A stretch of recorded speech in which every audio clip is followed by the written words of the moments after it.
السلام علیکم ورحمۃ اللہ۔ گرل فرینڈ سے بچہ پیدا ہونے والا کس کا ہوگا؟ یہ بہت ہی اہم مسئلہ ہے۔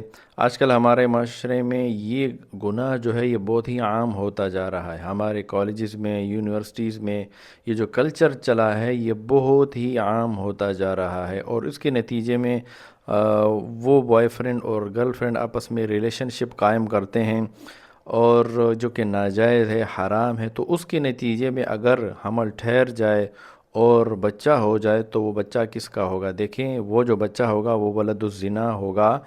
اس کا اس نطفے سے کوئی تعلق نہیں ہوگا۔ وہ جو جس کا نطفہ ہے، جس نطفے سے وہ بچہ پیدا ہوا ہے، وہ اس کا باپ نہیں کہلائے گا۔ اس ریلیشن شپ کی بنیاد پر جو شادی سے پہلے دونوں نے آپس میں کیا، وہ مرد اس لڑکی سے اگرچہ بعد میں شادی بھی کر لے تب بھی وہ بچہ اس مرد کا نہیں کہلائے گا جس نے اس لڑکی سے غلط تعلقات قائم کیے، غلط ریلیشن شپ قائم کیے۔ باپ نہ ہونے کا مطلب یہ ہے کہ ولدیت کی جگہ پر وہ مرد اپنا نام نہیں لکھ سکتا۔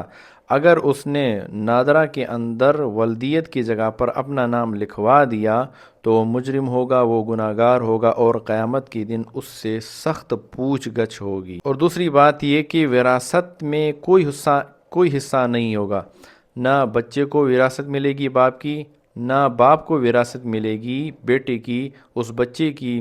تو وراثت میں کوئی تعلق نہیں ہوگا اس ولد الزنا کا جو حرام نطفے کے نتیجے میں پیدا ہوا ہے۔ اور تیسری بات یہ کہ آپ کا حق اس پر کوئی نہیں، بچے پر کوئی حق نہیں کہ آپ کی خدمت کرے۔ جو حقوق ایک باپ کے ہوتے ہیں، شریعت کے اندر جو حقوق بتائے ہیں، قرآن نے بھی اس کا حکم دیا ہے کہ والدین کی جو ہے خدمت کرنی چاہیے، اس کو تکلیف نہیں دینی چاہیے۔ تو وہ جو بچہ جو ناجائز نطفے کے نتیجے میں پیدا ہوا ہے تو اس بچے کا باپ کے اوپر کوئی حق نہیں ہوگا، کوئی خدمت اس پر لازم نہیں ہے۔ اور چوتھی بات یہ کہ آپ کا بھائی اس کا چچا نہیں کہلائے گا۔ پانچویں بات یہ کہ اس کا ننیال کے ساتھ کوئی تعلق نہیں ہوگا۔ اور چھٹی بات پھر اس کا نسب کس سے چلے گا؟ ویسے تو نسب جو ہے وہ باپ سے چلتا ہے، تو اس بچے کا جو نسب چلے گا وہ ماں سے چلے گا۔ تو یہ احکامات تھے اس بچے کا جو کہ غلط ریلیشن شپ کے نتیجے میں وہ بچہ پیدا ہوا ہو، شادی سے پہلے پہلے، نکاح سے پہلے پہلے۔